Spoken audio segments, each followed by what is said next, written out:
Hi friends, welcome to Shami's kitchen. എല്ലാവർക്കും സുഖമാണല്ലോ. ഇന്നത്തെ നമ്മുടെ സ്പെഷ്യൽ എന്ന് പറയുന്നത് വളരെ ടേസ്റ്റി ആയിട്ടുള്ള നല്ലൊരു ബ്രേക്ക്ഫാസ്റ്റ് റെസിപ്പിയാണ് കേട്ടോ. കുട്ടികൾക്കും വലിയവർക്കൊക്കെ നന്നായിട്ട് ഇഷ്ടാവും. വളരെ എളുപ്പത്തിൽ നമുക്ക് തയ്യാറാക്കി എടുക്കാൻ പറ്റുന്നതാണ്.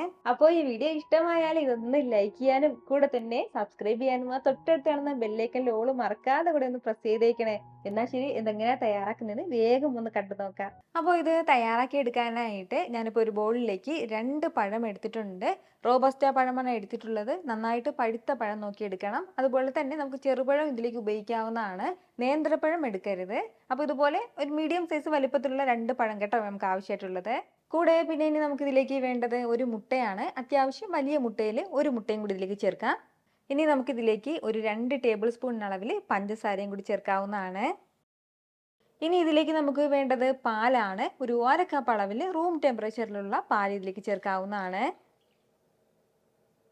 കൂടെ ഒരു 2 ഏലക്കയുടെ സീഡും കൂടി ചേർക്കാം. സീഡ് മാത്രമായിട്ട് ചേർത്ത് കൊടുത്താൽ മതിയാവും. അപ്പോൾ നല്ലൊരു ഫ്ലേവർ കൂടി നമുക്ക് ഇതിലേക്ക് കിട്ടും.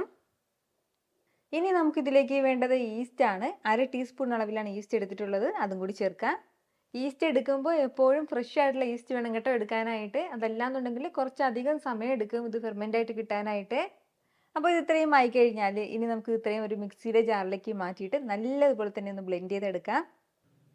നന്നായിട്ട് ഇതെല്ലാം ഒന്ന് അരച്ചെടുത്ത് കഴിഞ്ഞാൽ പിന്നെ വേണ്ടത് ഒരു 1/2 കപ്പ് അളവിൽ ചെറു ചൂടുവെള്ളമാണ്. ചെറിയ ചൂട് മാത്രം മതിയാവും. അതും കൂടി ഇതിലേക്ക് ചേർക്കാം. കൂടെ പിന്നെ ഇനി നമുക്കിതിലേക്ക് വേണ്ടത് മൈദാമാവാണ്. 1/2 കപ്പ് അളവിലാണ് ഞാനിപ്പോൾ മൈദാമാവ് എടുത്തിട്ടുള്ളത്. ഇതിന് പകരം നമുക്കിതിലേക്ക് ഗോതമ്പ് പൊടിയും ചേർക്കാവുന്നതാണ്. കുറച്ചായിട്ട് മാവ് ചേർത്ത് കൊടുത്തിട്ട് നല്ല രീതിക്ക് ഇതൊന്ന് മിക്സ് ചെയ്തെടുക്കാം. കട്ടയൊന്നും ഇല്ലാത്ത രീതിയിൽ നന്നായിട്ട് ഇതുപോലൊരു ഹാൻഡ് വിസ്ക് വെച്ചിട്ട് നമുക്കൊന്ന് മിക്സ് ചെയ്ത് കൊടുക്കാവുന്നതാണ്. എക്സ്ട്രാ വെള്ളം വേണമെന്നുണ്ടെങ്കിൽ ചെറു ചൂടുവെള്ളം മാത്രമേ ചേർത്ത് കൊടുക്കാൻ വേണ്ടി പാടുള്ളൂ. ഏകദേശം ഒരു 1-2 മിനിറ്റോളം ഞാനിത് നന്നായിട്ട് ഇതിനൊന്ന് മിക്സ് ചെയ്ത് കൊടുത്തിട്ടുണ്ട്. കട്ടയൊന്നും ഇല്ലാത്ത രീതിയിൽ നല്ല സ്മൂത്ത് ആയിട്ടുള്ളൊരു ബാറ്റർ നമുക്ക് കിട്ടിയിട്ടുണ്ട്. ഇതുപോലെ വേണം കേട്ടോ നമ്മുടെ ബാറ്റർ ഉണ്ടാകേണ്ടത്. അതായത് ഒരുപാട് തിക്കായിട്ടും വേണ്ട, തീരെ ലൂസായിട്ടും വേണ്ട. അപ്പോൾ ഇത്രയും ആയി കഴിഞ്ഞാൽ ഇനി നമുക്ക് വേണ്ടത് കുറഞ്ഞത് ഒരു 1/2 മണിക്കൂർ നമുക്കിതൊന്ന് റെസ്റ്റ് ചെയ്യാൻ വേണ്ടി മാറ്റി വെക്കണം. അത്രയും സമയം കൊണ്ട് തന്നെ നല്ലതുപോലെ നമ്മുടെ മാവ് ഫെർമെൻ്റ് ആയിട്ട് നമുക്ക് കിട്ടും. എന്നാൽ ശരി, ഒരു 1/2 മണിക്കൂർ ഇതിങ്ങനെ ഒന്നിരിക്കട്ടെ. ഇതിപ്പോൾ ഏകദേശം ഒരു 1/2 മണിക്കൂറോളം കഴിഞ്ഞിട്ടുണ്ട്. അത്രയും സമയം കൊണ്ട് തന്നെ നല്ലതുപോലെ ഇത് ഫെർമെൻ്റായി വന്നിട്ടുണ്ട്. ഇനി ഇത് നമുക്ക് ചെറിയ രീതിയിൽ മാത്രം ഒന്ന് മിക്സ് ചെയ്ത് കൊടുക്കാം. ഒരുപാട് മിക്സ് ചെയ്യരുത്, എങ്കിൽ പിന്നെ ആ ഒരു എയർ ബബിൾസ് ഒക്കെ പെട്ടെന്ന് അങ്ങനെ പൊട്ടിപ്പോകും. അതിൻ്റെ പേരിൽ ലൈറ്റായിട്ട് മാത്രം ഒന്ന് മിക്സ് ചെയ്ത് കൊടുത്താൽ മതിയാവും. കൂടെ ഇതിലേക്ക് ഒരു 2 പിഞ്ച് അളവിൽ മാത്രം ഉപ്പും കൂടി ഒന്ന് ചേർക്കാം. ഉപ്പും ചേർത്തിട്ട് വീണ്ടും ചെറിയ രീതിയിൽ ഒന്ന് യോജിപ്പിച്ച് കൊടുക്കുകയാണ്.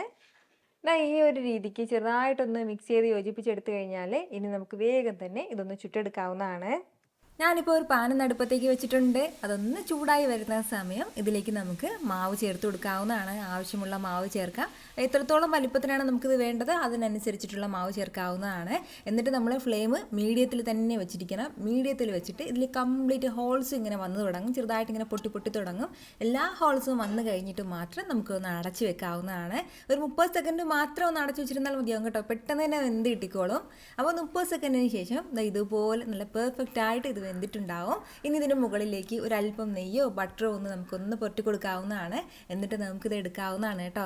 വളരെ സോഫ്റ്റ് ആയിട്ടാണ് കേട്ടോ നമുക്കിത് കിട്ടുന്നത്. നമുക്കിതിൻ്റെ കൂടെ സൈഡായിട്ട് എന്ത് വേണമെങ്കിലും എടുക്കാവുന്നതാണ്. വെജ് കറി എടുക്കാം, നോൺ വെജ് എടുക്കാം, അങ്ങനെ എന്ത് വേണമെങ്കിലും എടുക്കാം. വെറുതെ ആണെന്നുണ്ടെങ്കിൽ വെറുതെയും കഴിക്കാവുന്നതാണ്.